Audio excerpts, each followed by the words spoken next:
Alors, épistémologiquement, il faut distinguer le fait de montrer et le fait de démontrer. Il y a des gens qui ne peuvent fonctionner que dans le montrer et pas dans le démontrer. C'est-à-dire qu'ils veulent qu'on leur montre le document qui prouve que ceci ou cela.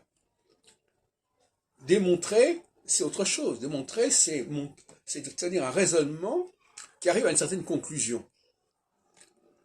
Mais cette conclusion, elle est démontrée. C'est-à-dire qu'elle n'est pas montrée. C'est-à-dire qu'elle résulte d'un raisonnement, d'une démonstration.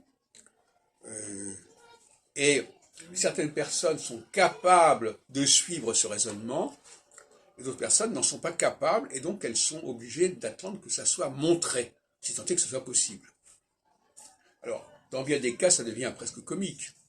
Il est évident, par exemple, que si on arrive à un certain raisonnement, et qu'on arrive à démontrer ceci, ça veut pas dire qu'on va pouvoir montrer la chose.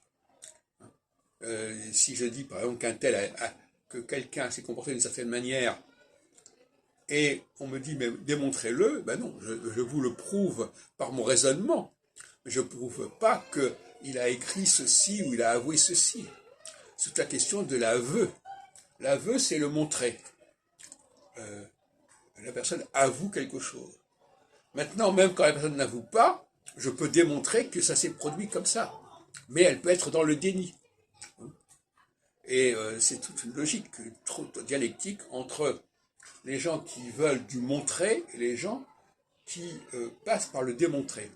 Et effectivement, le démontrer, c'est très élitique. Parce que ça veut dire qu'il faut suivre un raisonnement, il faut suivre une logique, il faut suivre des arguments. Et on n'a pas la preuve absolue que c'est comme ça. Mais dans la logique humaine, le raisonnement, la logique, suffit déjà à faire apparaître un fait. C'est un fait qui n'est pas montrable, mais qui est démontrable.